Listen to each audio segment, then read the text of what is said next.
Pessoal, custo de produção de milho hoje, metade ou mais se deve a insumos.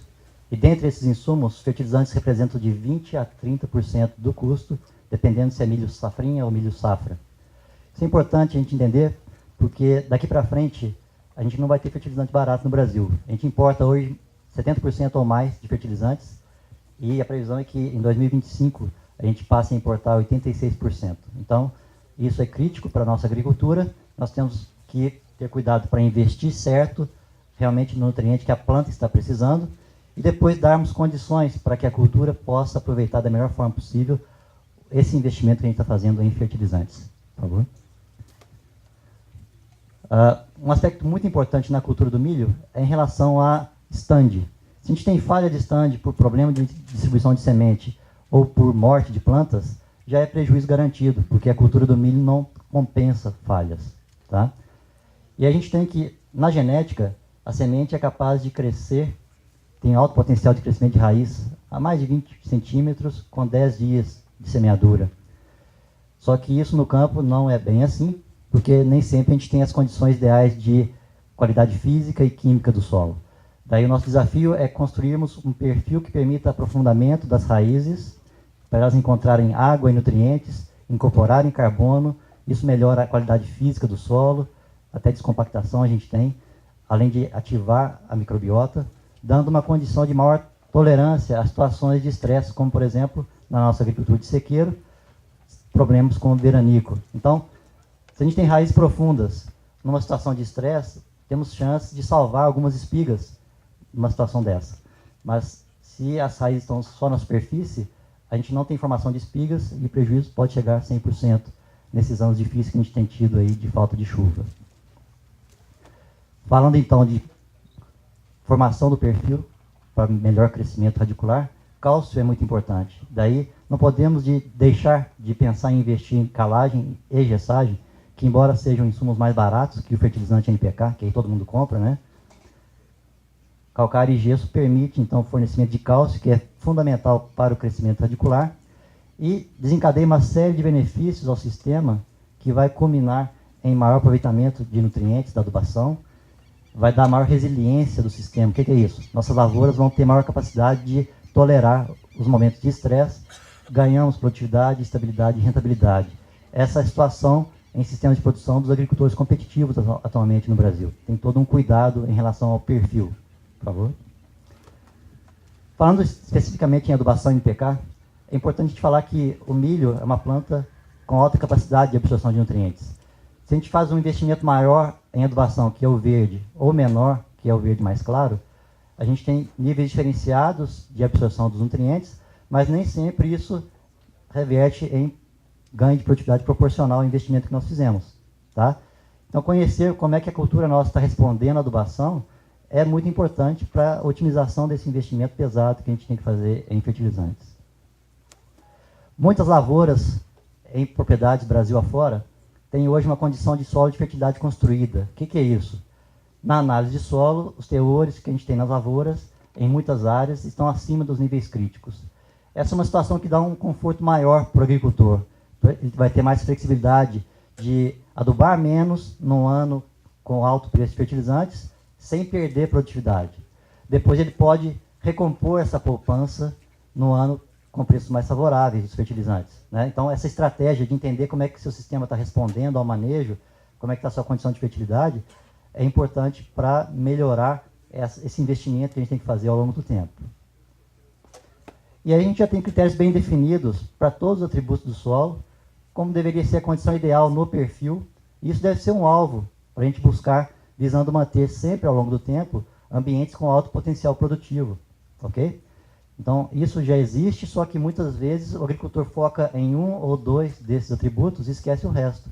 E a gente vai ter um sistema desbalanceado, que não temos resposta em produtividade e muitas vezes o custo é alto. Próximo. E a gente propõe, então, essa estratégia de um diagnóstico contínuo através de monitoramento periódico do sistema, para saber se a gente está no vermelho, está no verde ou está numa situação de conforto, no azul. Às vezes a gente acha que está na situação de conforto, mas vai fazer um detalhe na análise de solo, ver que tem acidez do solo ainda no perfil, e na verdade então nós estamos no vermelho, tá certo? Investindo pesado em coisas que a gente acha que deveria estar sendo feito aqui na situação de conforto, sendo que o básico não está adequado. Tá? Então, fazer esse monitoramento visando produtividade crescente ao longo do tempo e se manter nessa zona de conforto, que é uma situação com muito mais flexibilidade para o agricultor ajustar para mais ou menos a adubação conforme as condições de preço de fertilizante, preço de venda dos grãos, isso aí é muito importante, tem que ser buscado daqui para frente. Como é que a gente faz isso? Nós temos que conhecer as entradas de nutrientes via adubação, as saídas via extração e exportação com as colheitas, como é que esse balanço afeta a fertilidade do solo ao longo do tempo. Por que isso? Porque cada ambiente responde de forma diferenciada ao manejo. Então não dá para copiar a receita de bolo, não dá para copiar o vizinho, porque cada caso é um caso, e aí a gente tem então como desafio identificar padrões locais para personalizarmos a tomada de decisão da melhor forma possível para aquela condição. Daí, conhecendo como é que é a dinâmica da fertilidade do solo, as entradas e saídas, a gente refina a recomendação de adubação de forma muito mais eficiente. Próximo. O milho tem diferentes capacidades de exportação de nutrientes conforme a finalidade. A gente vai ter aqui na safrinha, pensando aqui em 8 toneladas de grãos, uma quantidade menor do que safra, 14 toneladas. Mas uma safrinha de 8 toneladas tem duas conclusões. Primeiro, que choveu bem, né, que não é fácil conseguir 8 toneladas na safrinha. E segundo, que se a gente não adubar bem a safrinha, essa boa safra que a gente vai ter aqui, porque choveu bem, vai desbalancear o sistema para a soja que vem depois.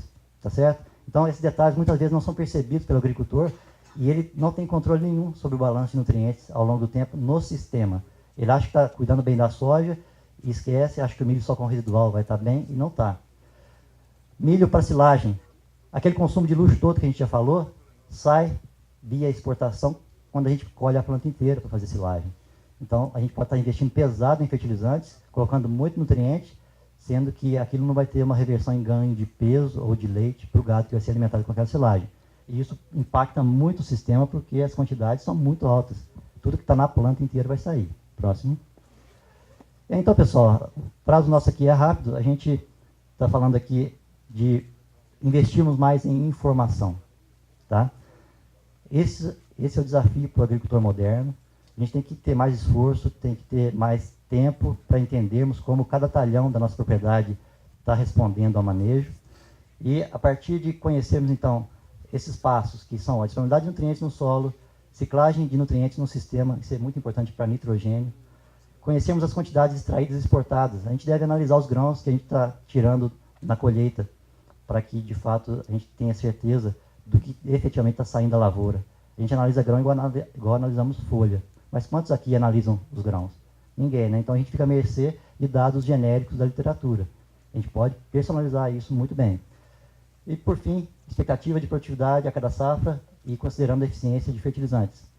Um caso concreto, um trabalho ao longo de 3 safras, milho, soja, milho, lá no sul de Minas, variando 16 tratamentos com doses acima e abaixo do que o agricultor aplicava, chegamos à conclusão de que o que o agricultor estava fazendo não era o que gerava maior rentabilidade. E sim, ele deveria investir mais em nitrogênio e potássio e colocar menos fósforo. Isso considerando o sistema ao longo de 3 anos. Isso aí revertia em maior lucro e maior eficiência de aproveitamento daqueles fertilizantes que foram coletados.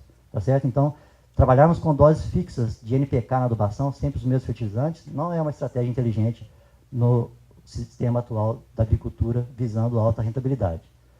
Pessoal, nosso tempo está acabando. Eu agradeço vocês. Acho que a gente não tem tempo para perguntas, né? A gente vai estar disponível aí durante o evento. Podemos conversar com mais calma na parte da tarde. Muito obrigado.